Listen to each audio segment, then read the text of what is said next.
Hey, weirdos, I'm Ash. And I'm Elena. And this is Morbid.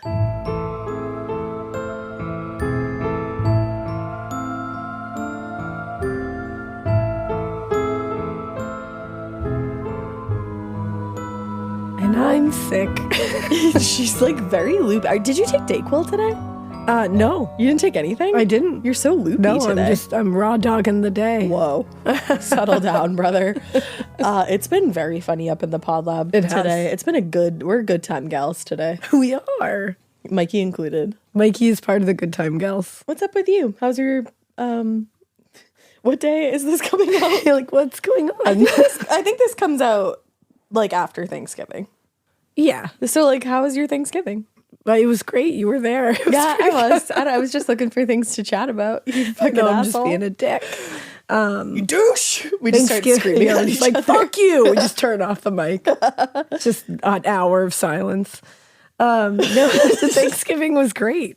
Yeah, I liked it. You're a great cook. Thanks. You bet. I hope you guys ate all kinds of delicious things. I forgot to take leftovers, and then you went away for a weekend. I know. And I didn't get to go out. We were all supposed to go away and do like this fun little family thing. And I couldn't because my cat was sick. My little Frankie was sick. And it turns out it was very scary, you guys. If your cat has ever passed a stone and you think that somebody's been murdered in your house, same.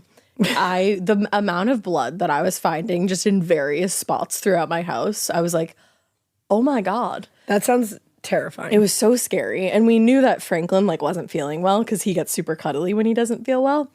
So we took him to the vet and it turns out he passed one stone, but unfortunately my man's still has one to pass. So he's out here. Yeah, but they sent his like cultures to Italy or something. That's fancy as hell. I know. And the cultures came back and they didn't have bacteria. So that's my cat's health for you. He's okay. And I love him so much.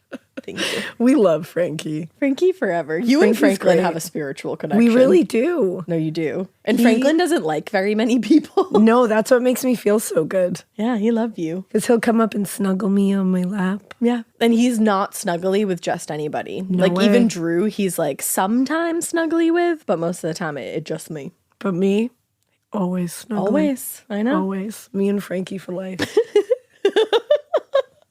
It's getting to the end of the day. It's getting to the end of the day and we're goofy. We're goofy loofy. We're not going to be goofy for long though, because I do actually have a very sad case today. That's why we're getting it out now. Yes, exactly. We had to get it out of our systems. You feel ungoofied? I believe I do. By the way, I just have a cold. I don't have COVID or anything. Oh, in case you guys are wondering. Back to you. Yeah, I don't have a... Yeah. I'm not like out here spreading COVID to Ash. Can you imagine if she did that to me? That'd be shitty as hell. Again. It would be shitty as hell. Your book tour gave us COVID and then... I know. And then? And then? And then? But no, it's just a cold. It's one of those. You sound kids like are Lilo. back to school. I get all the delicious germs that come floating in here. I just eat them up. The most wonderful time of the year. But you did determine that you actually did eat the germs up. I think That's I why did. you're Oh sick. yeah, because I determined my kids they're not sick. Knock on wood. They're just carriers. They're just carrier pigeons here, bringing it into me. When we have like lots of after school activities that we have to like go in different directions to, I will like have to be like eating, kind of quick and on the go. So if they don't finish something, I'll just like quickly eat it up. Of course. Whatever they I'll just didn't quickly finish. scoop that up. Just to like get some fuel for the next thing. Yeah. And that's probably what happened. Yeah, they're gross, nasty saliva germs Yeah. around there. That's why I just ate it up. They're always trying to drink out of my water bottle. And I'm Yeah. like, get the fuck away from TT's stuff. It's true. Do not touch TT's water doesn't bottle. say that. I don't say that. Can you imagine? Oh my God, I no, would I can't. never. But I did say the other day at dance class, I was like, no, this is a grown-up drink because I'm drinking like, it's like Armor colostrum. So I'm like, you guys probably shouldn't drink that. Yeah. But I was like, oh, fuck. Everybody at all the other moms probably thought that I said You had like wine in your tumbler. I'm just sipping on the scissor at Yeah. dance class. Like, this is a grown-up drink. They're like, what? They're like, wow, TT. Yeah. You're crazy. Yeah. So any parents or people taking care of little kids out there, my thoughts are with you at this difficult time, which heart is will back go to school on. during the winter and fall. It's rough. But we're good. You're good, but it's only the start of the season. I know. Hopefully I'm building some immunity. I'm on vitamins. Yeah, take some emergency. Yeah. We love an that. emergency moment here. I do too, yeah. Some liquid IV. Liquid IV, of course, a sponsor. Hell yeah. The colostrum I'm taking is great. 10 out of 10 recommend. There Not we a go. doctor, but... And that's health. And wellness. With me being sick. And me not being sick. So let's get into it today, brothers. I have an older case, but it's... You know how we always are like... We do the older cases because the way that they solve it is always like so interesting. Yes. This case in particular, the way they solve this case is actually wild. Like it took some serious detective work, and it took somebody going back to the scene to find something that really even like drove it home further. Oh, which I love the dedication. Yeah. So we're going to be talking today about the murder of Nancy Evans Titterton, and I just want to say she sounds like she was like so cool. Oh. And just like sweet. Poor Nancy. And I feel bad because she just had her career like really start to take off. Like she was really like climbing the ladder in the right direction. And this crime, all crime is obviously pretty senseless, but this one specifically was so senseless. Ugh. So let's get into it. So Nancy Violet Evans was born in 1903 in Dayton, Ohio, to Frank and Stephanie Evans. From a very young age, she took a strong interest in reading and writing. And after she graduated from high school in 1920, she decided she was going to get her degree in English at Antioch College. She crushed it there. She won multiple awards for her writing. And once she graduated from college in 1924, she went back home to Dayton. She worked briefly in a factory, but then moved on to run a small bookshop. But then decided she wanted a little bit more for herself. So she moved to the Big Apple, New York City, and she decided there she was going to pursue a literary career. Wow. Yeah, just rolling with it. Rolling with the literary punches. So when she got to New York, Nancy rented a small apartment in Greenwich Village, and she found a job as a bookseller at Lord & Taylor, which is funny to think about Lord & Taylor selling books. I know. But in her spare time, she focused on making connections in the literary world. She wrote book reviews for a bunch of New York newspapers, just writing anywhere she could. That's awesome. Really trying to get her name out there. And the work of writing book reviews back then wasn't really glamorous, but she did it so that it would keep her connected to her passion. And after a few years, she was offered a job at Doubleday Books, which was one of the most prominent names in publishing at the time.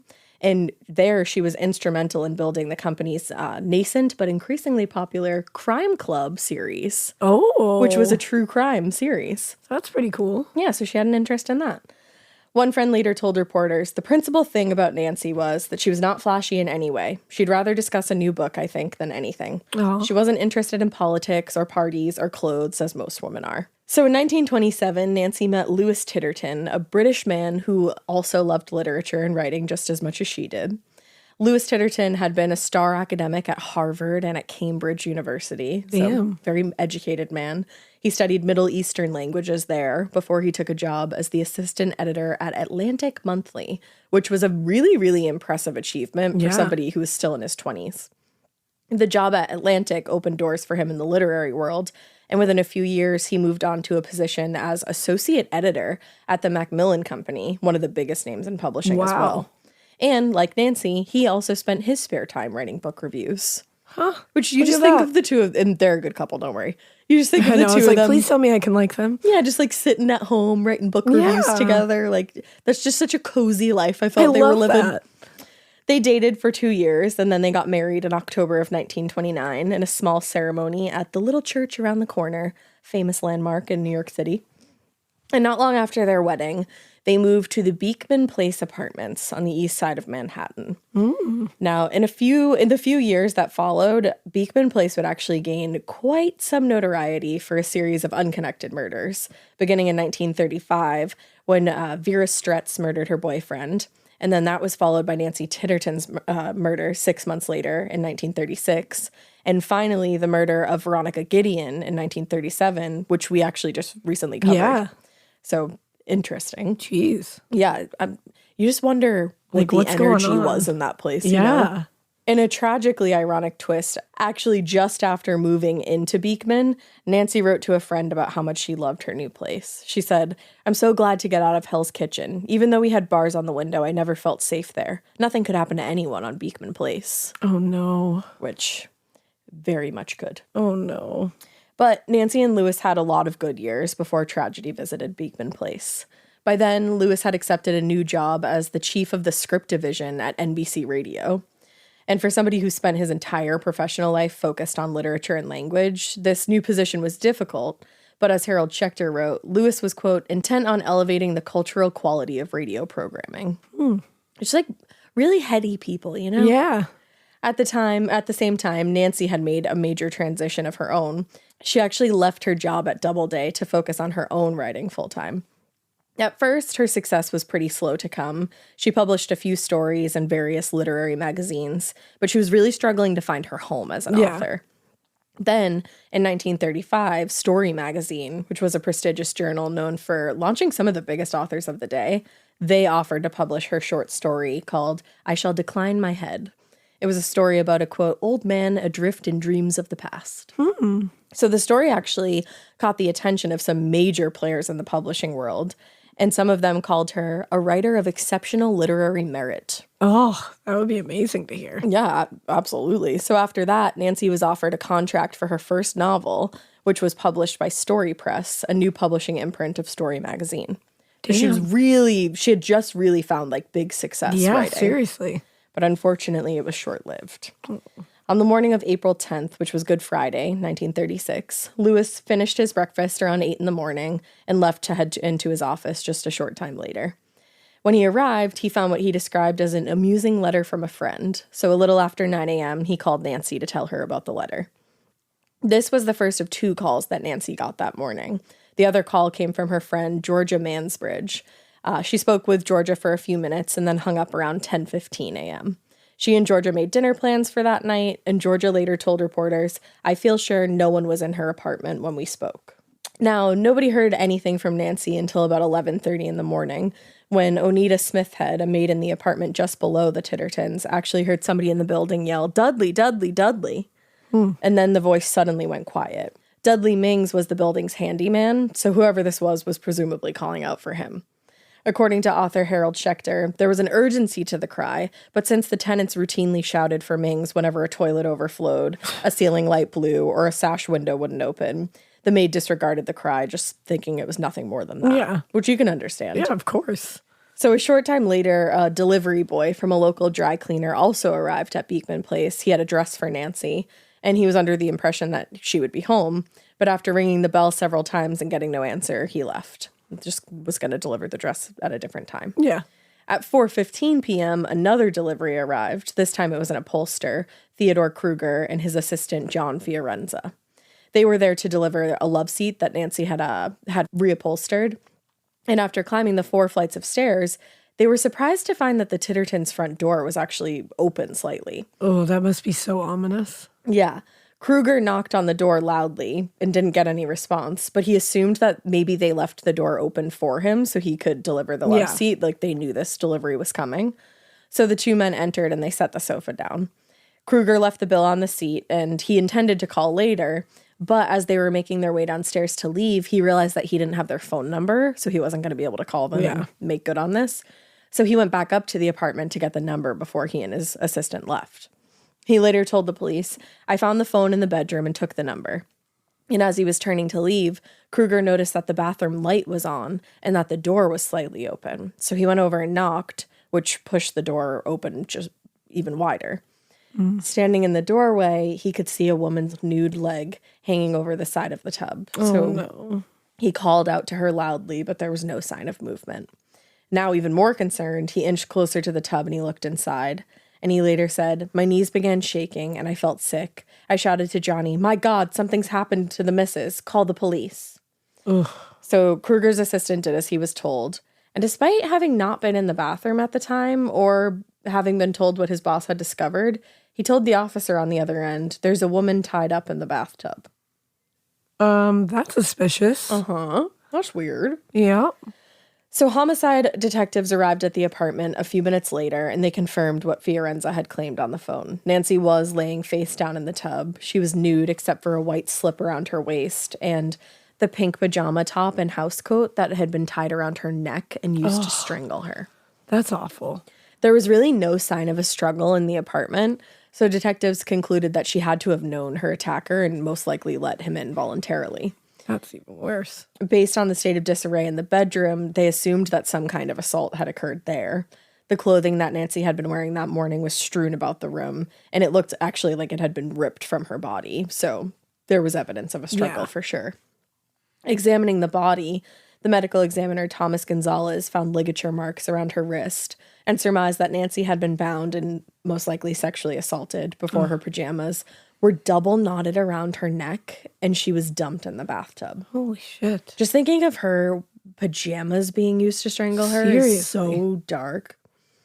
But the most chilling information from the medical examiner was his determination that Nancy was still alive when her attacker put her body in the tub. Oh, that's awful. And she eventually died there from asphyxiation. Oh. Yeah. After doing his preliminary examination, Gonzalez ordered that Nancy's body be removed from the tub and transported to the morgue. And it was at that point that they discovered a 12-inch length of cord underneath her body, which presumably was what was used to bind her wrists. But remember, they were no longer bound. Nancy's friend Georgia told reporters, "Poor little Nancy. She couldn't fight. She had no strength. She wouldn't know what to do. All she could do was scream." Because she was a woman of very small stature. She was very petite. Now, the crime scene didn't lend a lot of clues. The Venetian blinds were all shut, and the apartment had been dark when the two men arrived to deliver the love seat. In the bedroom, both beds appeared to still have been made from that morning, but the bed near the bathroom was, quote, slightly rumpled, as though somebody, perhaps during a struggle, had brushed heavily against it. Investigators checked the fire escape and concluded that there was no way somebody would have been able to reach that from the street, so the killer definitely would have had to come through the front door. Yeah. And then in the bathroom, they did discover a fingerprint on the tub, and in the bedroom, they found a fountain pen on the floor. Just all the clues that they could have possibly found. While technicians continued to process the apartment, detectives fanned out around the building just trying to talk to potential witnesses and any neighbors who may have heard something. The first person they talked to was obviously Nancy's husband, Lewis. He actually arrived at the apartment about an hour after police had started their investigation, and he hadn't been told about his wife's death yet. So he just walked into this. Oh, that's awful. And he was shocked to find countless detectives and police in his apartment when he got home. Imagine showing up to that. Yeah, he actually, when he heard what happened, he collapsed. Oh, that breaks my heart. Yeah, it's very sad. And given his horrified and very devastated response to what had happened, he really seemed like an unlikely suspect. Yeah. But they did confirm his alibi as well, Yeah, and of course. it checked out. So he had nothing to do with this. Ugh. The others who were initial but not very strong suspects included 4 painters who had been working in the building that day, and actually theirs were among the fingerprints that had been discovered in the apartment, but since they were working in the apartment in the days leading up to this, that obviously made sense. Yeah. But they also had alibis that were checked into, and they were ruled out as suspects. Okay. Other than the maid in the apartment below, none of the neighbors actually heard any noises coming from the apartment that morning. And one neighbor told a reporter, "My collie is a very nervous dog. If there had been any great disturbance, I'm sure he would have barked." Oh, so there you go. Yeah. And I believe that. Yeah. There was, however, another strange occurrence relayed by Countess Alice Hoyos, who lived in the apartment 2 floors beneath the Tittertons. Countess? The Countess. Oh, shit. And because she's a countess, I just refer to her as the Countess. The Countess. According to the Countess, and this is really freaky, an unknown man had rung the bell at her apartment multiple times in the days before the murder. And she said each time it was like he was trying to disguise his voice, so he sounded like somebody different each time he did this. Oh. And she told detectives each incident went the same way. She said the buzzer would ring, she would answer it, and then the man would say, "I'm looking for Miss," and then he would mumble a name. What? But I don't like that. not actually come out and say any name. I'm hoping somebody would open the door to be like, "Who are you looking for?" Yes, exactly. So obviously these freaked her out. These calls freaked her out because she was sure, like you just said, they were a ruse to get her to open the door. So she actually tried to get a good look at the man before he walked away. She told detectives he was young, wore good clothing, and seemed to be attempting to hide his face. And she told them that the last time the man rang the bell was actually just a few hours before Nancy was murdered. Ooh. Yeah. That's haunting. It is. So the following day, the medical examiner, Dr. Gonzalez, released his autopsy report, which confirmed, among other things, unfortunately, that Nancy had been sexually assaulted. And the cause of death was listed as ligature strangulation. Yeah. The report also stated that, quote, the strangulation caused a hemorrhage of the larynx and 3 slight internal hemorrhages of the scalp. Wow. So this was a violent assault. Yeah. So the time of death was listed between 11 and 11:30 a.m., and that was based on the fact that rigor mortis had, quote, become virtually complete by the time that Gonzalez made his preliminary examination around 5:30 p.m. Okay. And this more or less corresponded with what the downstairs maid said. She told police that she heard those screams coming from the apartment. And scratching and bruising on Nancy's hands and arms suggested that she actually had tried very hard to fight off her attacker. In their statement to the press, a spokesperson for the NYPD appeared optimistic. He told reporters, there are a lot of things that haven't been developed yet. The research detectives have taken something to the laboratories for further examination. We're making a thorough search, but we won't be able to get any real basis for investigation until final reports from them. Now, despite the optimistic tone, the truth was that they really didn't have a lot of evidence to work with, and they had almost 0 leads. Other than the short length of cord found with the body, which was pretty unremarkable, the only other significant clue was that unidentified fingerprint in the bathroom. Now, at that time, police forensic departments were actually just starting to work with a new fingerprinting process. They would use silver nitrate to lift prints from surfaces like fabric and porous materials. Oh, interesting. Yeah, right? But the system was new and it was going to take a lot of time, so investigators had to be patient with that. Mm-hmm. So while investigators waited on science to provide any leads, the press seized upon the story of yet another murder in Beekman Place. Author Harold Schechter wrote that the killing occurred 1 week to the day after Vera Stretz's acquittal only added to its lurid appeal. Of course. Now, she was somebody who lived in the apartment, Vera Stretz, and she had been accused of murdering her lover in a jealous rage, but she was actually acquitted after she testified for hours on the stand that her murder had been committed in self-defense. The Daily Mirror was among the press who reported the story in a very crude manner. They quote, and this is awful, they quote, presented the gruesome sex killing as a 5-panel comic strip, complete with graphic drawings of the corpse and a fedora-wearing detective bearing a marked resemblance to Dick Tracy. Are you fucking kidding me? Like, they made a graphic novel out of the crime scene? they made a literal comic strip, a 5-panel comic strip. Like, you gotta be tapped. Damn. You gotta be tapped to do that. That's, wow. And Wow. just to publish that and be like, yeah, this is a good choice. The amount of people that went through to approve that is astronomical. With zero integrity. And nobody was like, this isn't bad taste. Yeah. I don't know how that got through. Other papers, particularly the tabloids, focused on Nancy's, quote, owlishly solemn, bookish demeanor, and claimed that she, quote, liked to parade around her apartment in a negligee, even when delivery boys and workmen were present. Oh, shut the fuck up. Number one, even if she did, that's her fucking prerogative. She's in her own home. And number two, oh, were you there? Did you know that? Exactly. Like, fuck off. Ew. And actually, that's incorrect. She was wearing pajamas, which she was strangled with. So That's awful. nice try. She knew whatever the fuck she wants. It's her fucking apartment.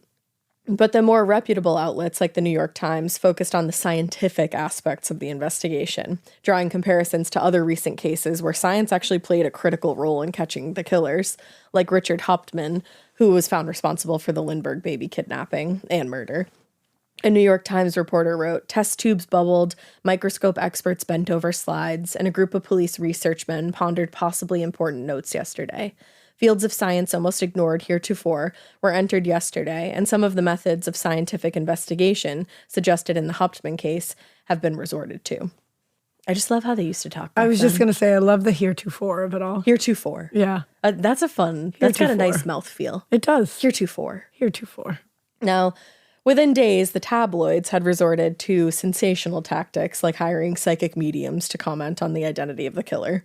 In a Daily Mirror article a few days after the murder, the paper, quote, Miss Myra Kingsley, prominent astrologist, is claiming, quote, that the crime was due to the conjunction of the planet Mars, the war god, with the sun in the 8th house, which signifies death.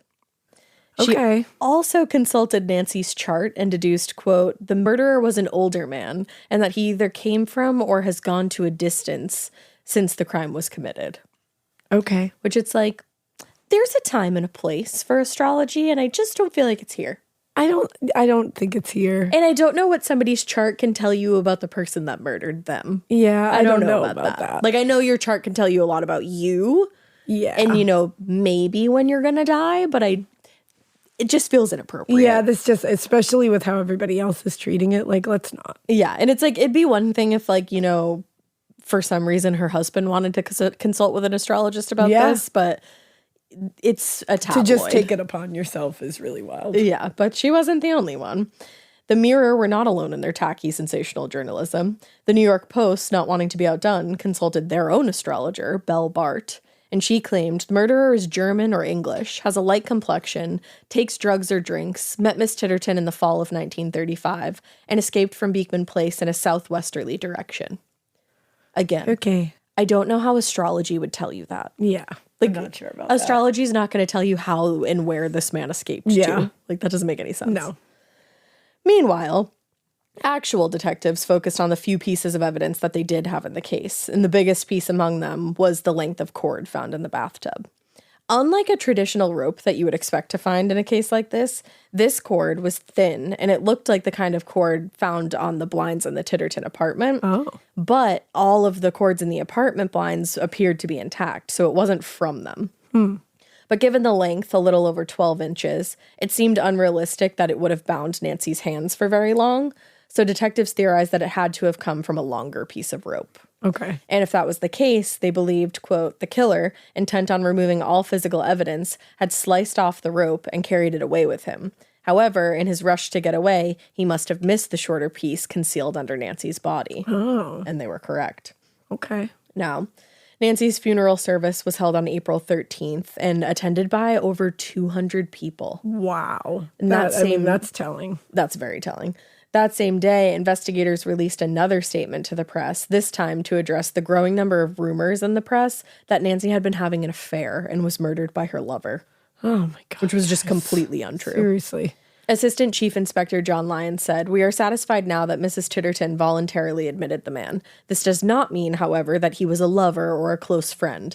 It may have been a salesperson or a repairman of some sort, someone who made a casual call." Yeah, like, that's the thing. It doesn't need to be salacious. Just because she let somebody in, it doesn't mean they were involved with each other romantically. Exactly. Investigators felt confident that they were zeroing in on the type of man who had murdered Nancy, but days after her body was discovered, they were still no closer to identifying a suspect. The fingerprints that they pulled from the fabrics on the ligature were too degraded to be of use, and the skin fragments found under Nancy's nails were equally useless, unfortunately. By midweek, the list of potential suspects had narrowed even further, as Nancy's friends and family were all cleared one after the other. By the end of the week, investigators had run down pretty much all of their leads and finally admitted publicly that despite the full-time efforts of 65 detectives on the case, they were at a loss. Wow. Yeah. That would be devastating to hear. Yeah, especially as her family, her husband, like I can't imagine. All attempts to trace the manufacturing of the cord used to bind Nancy's hands had proved fruitless, but still the cord remained one of the only viable clues in the case.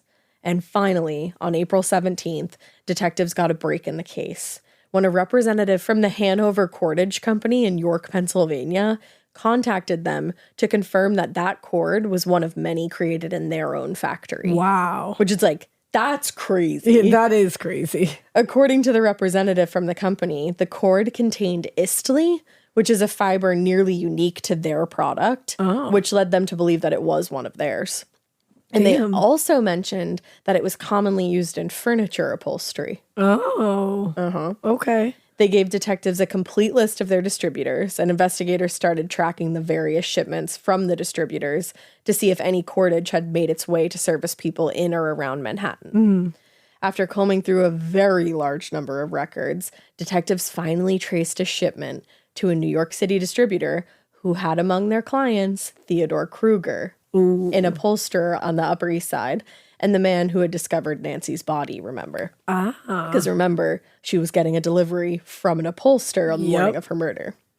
Detectives had actually interviewed Kruger extensively, and he had been ruled out as a suspect. They were able to confirm that he had been in the shop on the morning of the murder.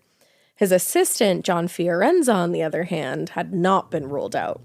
And as they started looking into Fiorenza's background, they learned that not only did he have a lengthy criminal history, but also a significant psychiatric report that described him as, among other things, a, quote, personality deviant who would have difficulty in learning to refrain from illegal acts from time to time. Oh. I also love that scary. it's from time to time. Yeah, just every now and then. Which sometimes he's going to have a hard time referring from illegal activities. He's good. Yeah.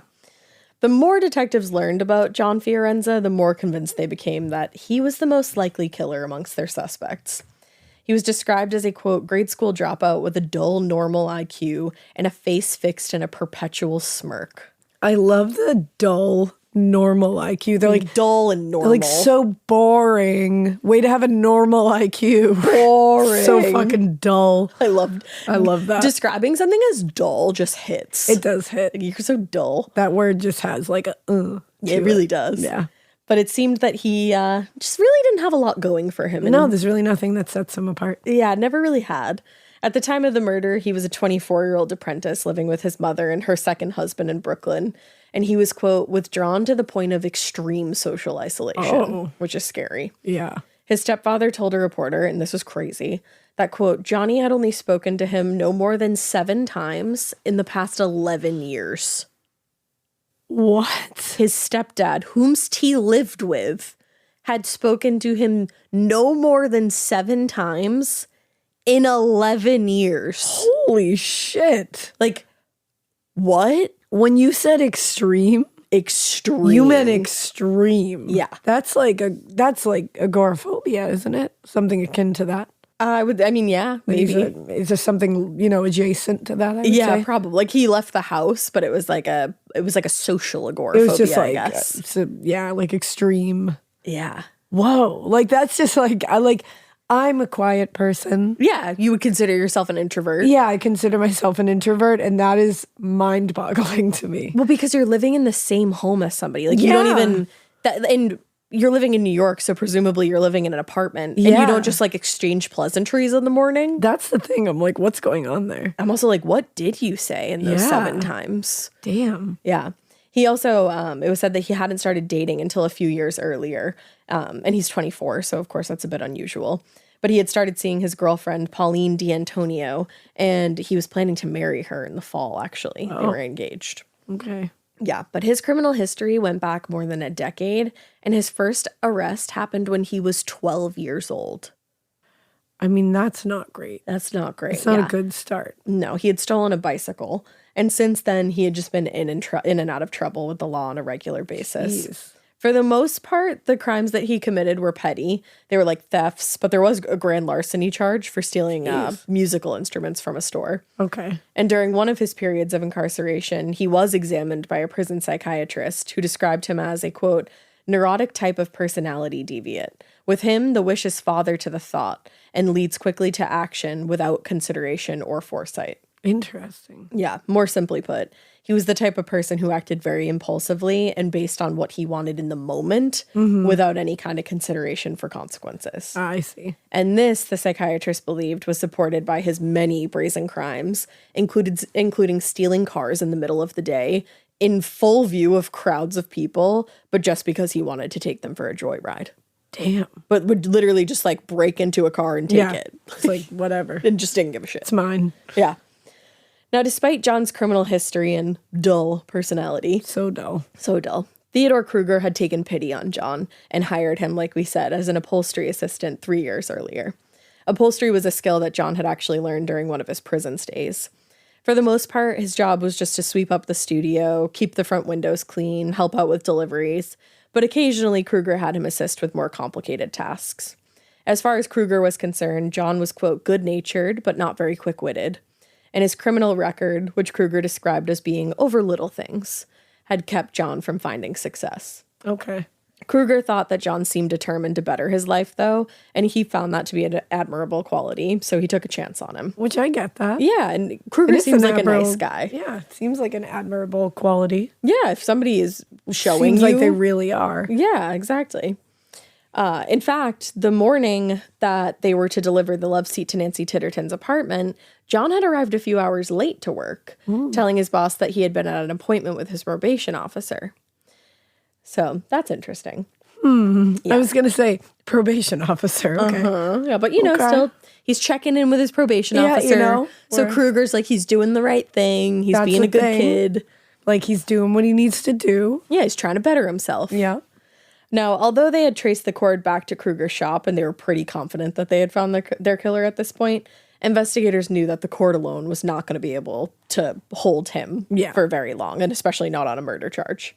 After all, that particular cord had been shipped to many upholstery shops, and they couldn't be sure if it definitely came from Theodore Kruger's shop. So this was all, like, very tenuous. Yeah, very tenuous. So rather than arrest him, John was placed under 24-hour surveillance while detectives and forensic experts desperately searched for any additional evidence that would lead to a conviction. Now, after 1 week of investigation, the Titterton apartment had been thoroughly searched, and it really seemed unlikely that any new evidence was going to be discovered. But, just in case, on April 20th, Dr. Alexander Gettler, a biochemist who was working with the NYPD, went back to the Beekman Place apartments in hope of finding anything new. Now, he had been the one actually to discover the isli contained within the cord and eventually traced its origin. So without him, like, this all... You would be nowhere near this. It never would have happened. And if anybody was going to find something that somebody had missed, it was going to be this guy. At the apartment, he was combing over Nancy's bedspread with a high-powered magnifying glass when he discovered one single hair that the other technicians had missed. Stop. A single hair. This guy for life. No, honestly. It makes me think of Spencer Reed. It makes me think of Spencer from Criminal Minds. Yes, absolutely. Right? I would just picture him like going over it with like a high-powered glass. Yes. Now later, he described the hair as white and, quote, strangely stiff. He said it certainly was not human. Now, after examining the hair under a microscope, he determined that it was horsehair, which was the kind typically used by upholsterers. Oh, I didn't even think of that. Yep. Now, aware that the Tittertons had their love seat delivered on the morning of the murder, Gettler took a sample of the horsehair from the love seat and compared it to the one that he discovered on the bed, and the two were a match. So that hair that was found on Nancy's bed was a match to the love seat that had been delivered that morning. Shit. Now, given that the hair came from the love seat, it didn't seem unreasonable that one of the hairs made its way to another location in the apartment, but that love seat hadn't been delivered until after Nancy was killed, which meant that the only way it could have gotten mixed up on the bedclothes or the bedspread was if the killer had it on him when he sexually assaulted Nancy on the bed. Oh, God. Yeah. And this was precisely the piece of evidence that detectives needed to break that case wide open. Damn. So they went back to Theodore Kruger, who was absolutely shocked to learn that his assistant was even a suspect. He told detectives that John Fiorenza was a, quote, perfect gentleman, and assured him, quote, there was never anything about him that was bad. He said, why, I've even seen him take the meat out of his sandwich for lunch and give it to our dog. Oh. Which is very sweet, but, like, okay, murderers are nice to animals sometimes. I was just going to say, okay, so we're trying to make a connection here that if you feed a dog, you meat couldn't from have your possibly murdered a human being. No, never. Got it. Theodore seems very naive. I was just going to say that pure. just seems like, but that's such a nice thing to do. And Give it a dog is. your sandwich meat. It is. How could you be that nice? But doesn't mean that you didn't murder somebody. It's true. I feel that's bad. very, because you can tell it, like, he was not wanting to accept what was in front of him. And I feel bad too because that would make you doubt any kind of confidence you have in anybody. Of course it would. You're like, I took a chance on this guy. I really thought he was, wanting to better himself. And I mean, had he not given him a chance, Nancy would still be alive, technically, possibly. Well, and so you would just think constantly, like, what the fuck? And that's the thing. Like, I can't imagine what it feels like to have interacted and found yourself, like, enjoying the company of a person who murders someone. Like, that must be hard to reconcile. Absolutely. But it has nothing to do with you. No, absolutely not. In fact, in case you're out there and that happened to you, like, you're probably don't think it has anything to do with you. No, you're a better person than most of us. You should be able to trust people who are showing you that they're bettering themselves. Exactly. And like we said, he was putting out Outwardly, all he was the putting it out. illusions that he was bettering himself. And Theodore confirmed to the detectives that it was true that John had been late to work on the morning of the murder, but he said it was only because he had his weekly appointment with his probation officer. He's like, he's doing the right thing. Now, Fiorenza's alibi, the probation appointment, was the last piece of the puzzle that detectives needed to knock down before they could arrest him. Fortunately, that proved a lot easier than they could have expected. Like I said, the Friday that Nancy was murdered was Good Friday, and John's probation officer, a very strict Catholic, had taken that day off. So there was no way John met with his probation officer. Wow. Exactly. What? So then why was he late? Wow. Wow. All the way this case came together, like I said at the beginning, like that's why these old-timey cases are so intriguing to us, because it's not, oh, his DNA was found at the crime scene. Or they saw him on a camera. Yeah, they saw him on a camera. This is like old-fashioned detective This is like, work. you have to go talk to this person. You find out from this person that this person wasn't working that day, so this person's story doesn't line up. Right. Like the fact that it lined up that way, that it was Good Friday, and so like it happened to be the day that a strict Catholic took off. Yeah. That's like crazy. That's crazy. And like the investigator who went back and found the hair that nobody else had found. And it was this one, picture one strand of horsehair. Yeah. Like that's like a small hair. It's like finding a dog hair on your bed. Yeah. But just finding that back then and then going back and saying, oh, that's from the furniture that was reupholstered. Like, it's unbelievable. It really is. So with the newly discovered evidence in hand and John's alibi disproven, detectives moved quickly to arrest their suspect. And at first, John denied having anything to do with the murder. He insisted he was innocent. But after more than 16 hours of relentless interrogation, he asked to speak to Commissioner Lewis Valentine. And he told the commissioner, give me a cigarette and I'll tell you all I know. Damn. All for just a cigarette. Wow. According to his confession, John had gone to the Tittertons' apartment on April 9th, the day before the murder, to pick up the love seat with Theodore Kruger.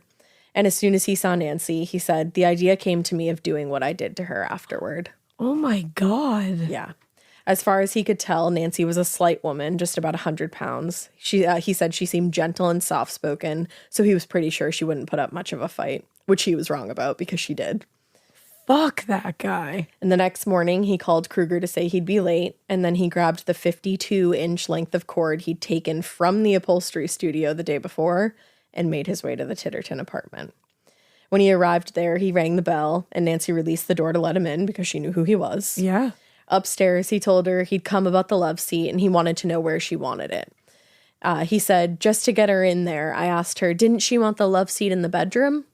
And the question prompted her to go to the bedroom to see if maybe she'd like the furniture in there. And Fiorenza followed her. Once they were in the bedroom, trigger warning, this is pretty graphic, he attacked Nancy and grabbed, quote, whatever it was she had in her hand and stuffed it in her mouth so she couldn't yell anymore. Oh my God. Which is why nobody heard anything. Yeah. With Nancy gagged, he started ripping off her clothes in a frenzy, and then he sexually assaulted her. He said, from time to time, when she started to scream as the gag worked loose, I throttled her with my hands. Oh my God. And just has this, like, he's recounting a TV show that he watched. What a fucking animal. Yeah, truly. When he was done, he grabbed the pajamas and the dressing coat from the floor, knotted them together, and used that clothing to strangle Nancy. Which is like, how do you go from like grand larceny, stealing cars, to raping and murdering a woman this brutally? It's inconceivable. But when really you look scary. at this guy, he looks like such a little piece of shit. He sure does. Like he's got it dull. right on his face. He does look dull. He's got a dull, stupid, perpetual smirk. And that's the perfect way to describe it. It's not a smile, it's a smirk. It's a little shit-eating smirk. That's what it Shit-eating is. grin, yeah. At first, he said he thought about filling the tub to make it look like Nancy died by accident, which I'm like, that wouldn't have worked because you strangled her and assaulted her, but okay. But cool. But he couldn't find the plug, so he left her face down to strangle. Oh, God. Before he left, he got a knife from the kitchen and cut the cord that he used to bind her hands, assuming that he had taken it all with him when he left. But he's dull. Mm-hmm. So he didn't. He managed to get out of the apartment, he said, without being seen, tossed the cord in a public trash can, and then stepped into a drugstore to call his boss and say he'd be a little later than he thought, because he was, meeting with his probation officer, doing the right thing, cleaning up his act. He's such a good guy. Such a good guy. Gives meat to dogs. Fuck that guy. When he finally got back to the shop a little before noon, the two men finished fixing Nancy's love seat. So he's sitting there fixing her love seat, knowing what full he's well done. that she's dead in a bathtub. Holy shit. And then they loaded it onto the truck and headed for Beekman Place. Wow. When they asked why he had done what he did, he seemed just as confused and said, "She wasn't my type. If I saw her on the street, I wouldn't give her a second look." Fuck you. Just to be a dick Literally one more time. fuck you. I don't know. I wouldn't have given her a second glance, but I guess I just felt like it that day. Oh, excuse me. Go fuck yourself. Cool. Yeah. The arrest did come as a shock to those who knew him personally. His girlfriend Pauline refused to believe that he'd committed the murder or was even capable of such a crime, which you gotta believe when he confesses that he did it, but also I can understand not thinking that somebody you love is capable of that. No, of course. And she told a group of reporters assembled outside her apartment, he did not do it. They're telling lies about him. He did not confess. He would not have confessed to such a thing. He will be back and we will be married in September. Babe, here's the thing. If that is the case, like if he has been implicated in this, something's awry. Something is awry for sure. So don't be so sure that you're going to get married in September. Because it's like, so I don't know if he's a great guy. Probably not.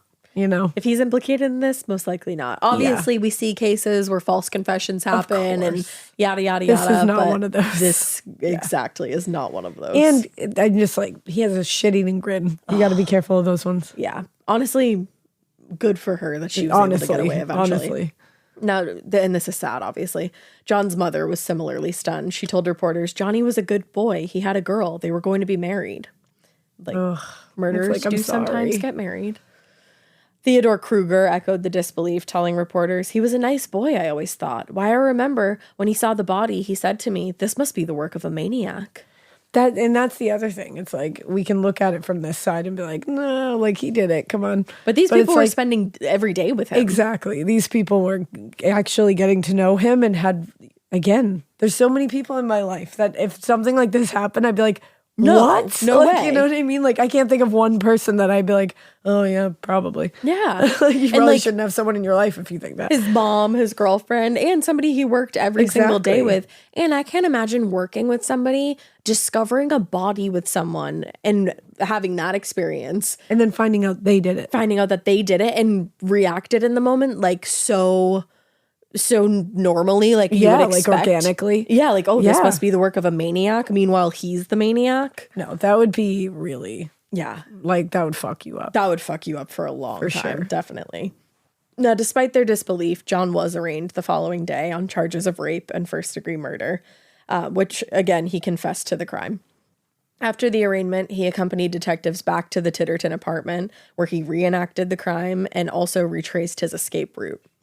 With a full confession and now very strong evidence, the assistant prosecutor predicted a very speedy trial and announced he would take the case to a grand jury in the coming days.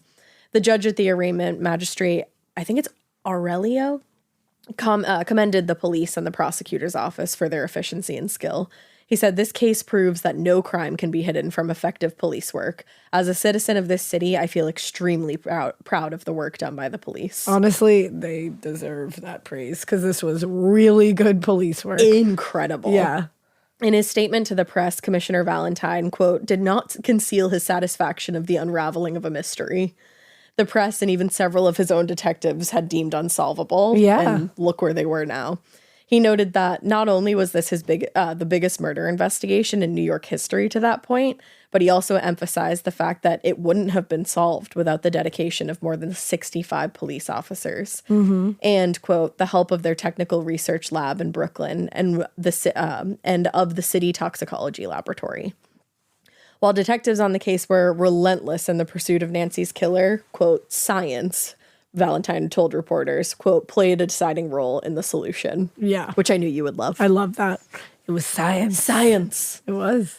With the killer caught, the DA, William Dodge, assured residents and reporters that he had every intention of moving quickly to secure his indictment and conviction. Just 3 days after the arrest, Fiorenza's case went to a grand jury on April 25th.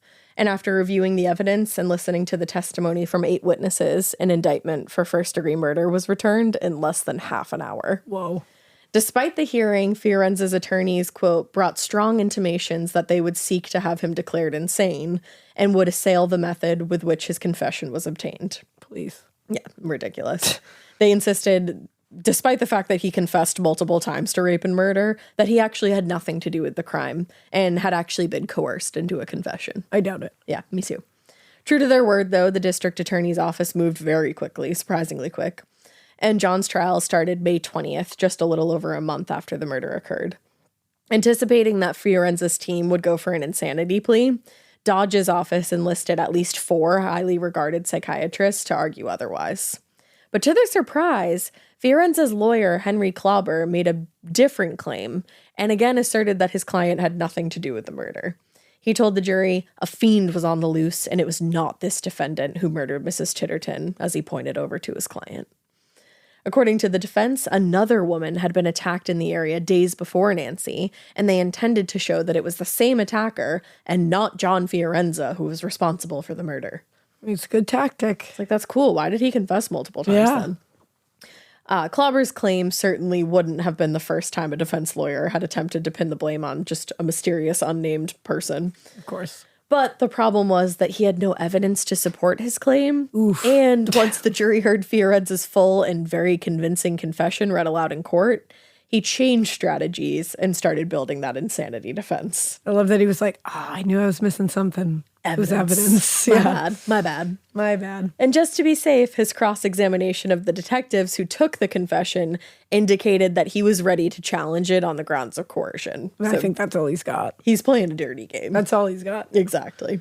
Much to the surprise of the prosecution, though, while their previous defense didn't appear to be working out, Klauber and the rest of the defense team just seemed to be keeping all their options open and juggling several arguments at once. Yeah, you got to hedge your bets there. Not a great plan, though, to go for everything all at the same time. Probably not, but when you got nothing, you got to work with everything. You know, exactly. The insanity plea seemed the best bet, but they still called John's mother to the stand, who testified that contrary to the confession, her son hadn't left the house until a little before 11 a.m. on the morning of the murder, which would have made it impossible for him to have committed the murder and still made it to work by 12:30 p.m. Which it's like, yeah, timelines are a little rough, and I don't think we should rely on his mom's version of events, unfortunately. If anyone's going to lie for you, it's going to be your mom. It's your mom. In support of their insanity defense, Klauber also called John's stepfather, Ignacy Kupani, to testify to John's unusual behavior going back many years. Like he didn't speak to him for 11 years, basically. Yes, exactly. In addition to hardly ever speaking at home. His stepfather told the court he, quote, used to sit down all the time in the rocking chair with his head between his hands. When this happened, he would look up and he would say, "Who's calling?" And we would say, "No one's calling. We hear nothing." That's strange. It is. And his stepfather also got down from the stand and demonstrated some of John's other unusual behaviors. He said he also had a tendency to, quote, catch something or someone invisible who was following or calling him. That's weird. It's weird. And it's very, like, specific. It is very specific, and I believe maybe it happened. Like, interesting. I don't know. Other family members, including John's aunt, gave additional testimony in support of what his stepfather had told the court. But a lot of this testimony was undermined during cross-examination by the DA, William Dodge, who clearly established that no matter how strange John's behavior might have been, it couldn't have been too severe because he managed to hold down a full-time job and a romantic relationship for several years. That's exactly what I was thinking is like, that was very specific what he was saying. So like there could absolutely be truth to that. Mm-hmm. But it's just being weird. That's the thing. Like it's not... that's not, to me, I'm not like, wow, he's insane. It's like, no, he seems just strange. Yeah. He seems a little weird. Exactly. But not weird enough that he's not fully functioning in society. And it's like, if you're fully functioning, holding down a job, having a romantic relationship, then you know what you're doing. Yeah. Like, you're aware of the consequences of your actions. Right. You know? Exactly. So finally, Klauber called on Dr. Albert Crane, and this is where it all went wrong. Albert Crane was a psychiatrist from Staten Island who had examined John. According to Crane, John was a, quote, dementia precox case with a split mentality, incapable of realizing the nature and quality of his acts. Of course, the question of his sanity wasn't the issue so much as whether he knew what he was doing was wrong at the time, and that was something Crane couldn't deny.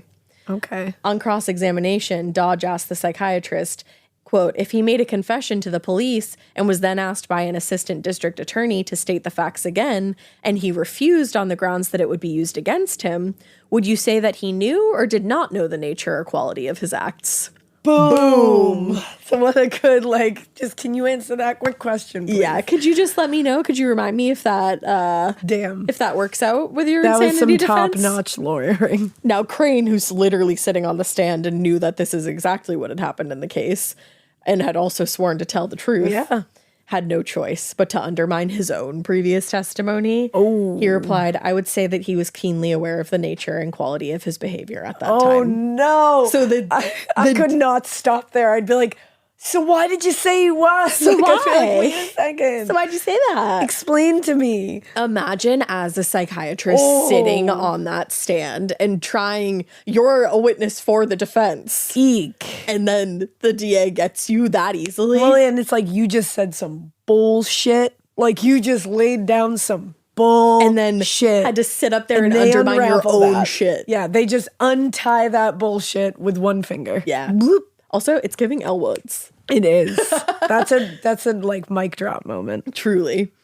Now, the insanity claim was even further weakened when Dodge called on 4 of his own psychiatric expert witnesses, all of whom testified that whether or not he experienced symptoms of mental illness, John Fiorenza knew that rape and murder were wrong, and that is why he went to great lengths to cover up his crimes. Exactly.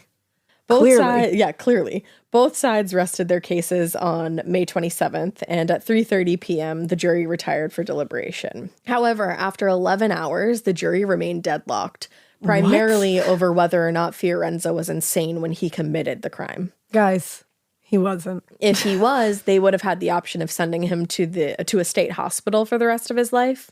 No. But if he was deemed sane and found guilty, he would most likely receive the death penalty.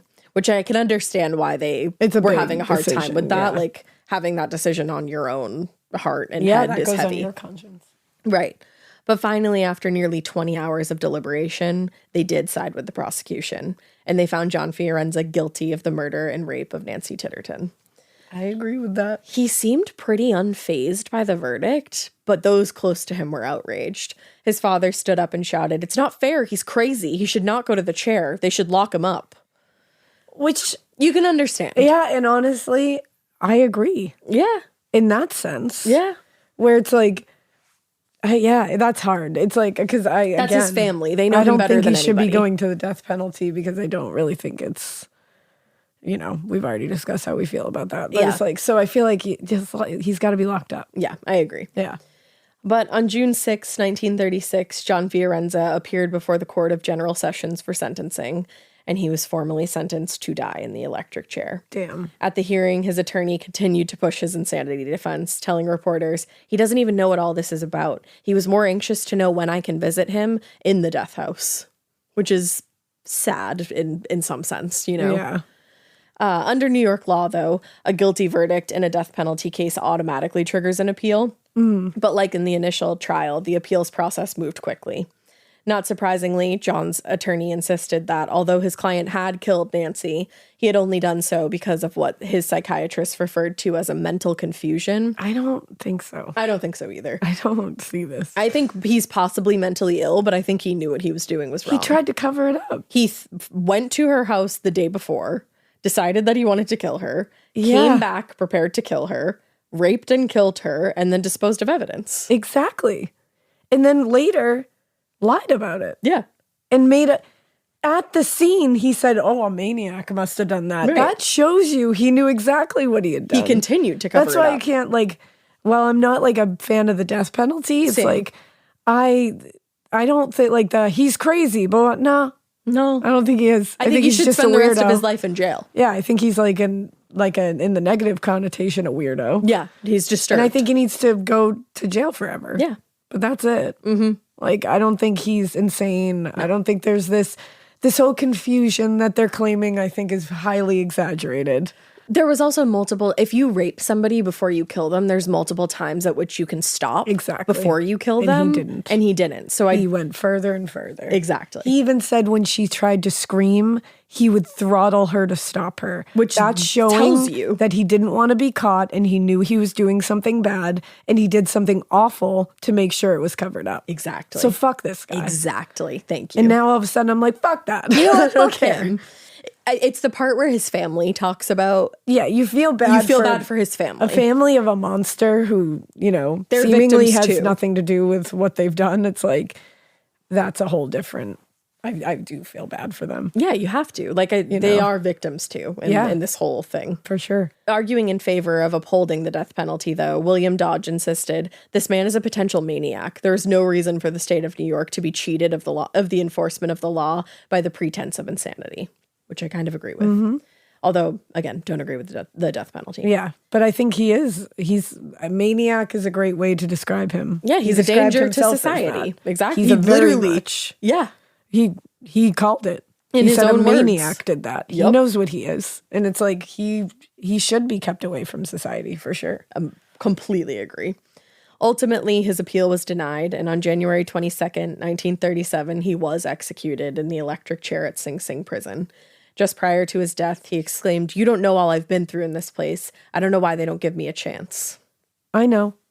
Because you raped and murdered somebody. Pick me. I know. Yeah, we all know. You did something fucking terrible. Like, God. And you can't get a chance Give after me a you... chance. Can you give Nancy a chance? Nope, you can't. No, you can't. Because you already you murdered raped her. and murdered her. Exactly. And then tried to cover it up and lie about it. So, fuck you, John. Such a wild case from start to finish, though. And it is. The key star here is the detective work. Like, yes, for it's early 1930s, and they had all this not advanced, but at the time very advanced fingerprint technology, and just the dedication of people who went back to the scene. Yeah, I found the investigation part of this so interesting. Oh, I think it's amazing. Like, what an amazing case. Like, on the police side of it, and what a tragic case senseless. On the crime side of it. Like, Nancy, you just feel like, holy shit. Like, yeah, she was just getting her career off the ground, and she's just having a delivery. She's just home.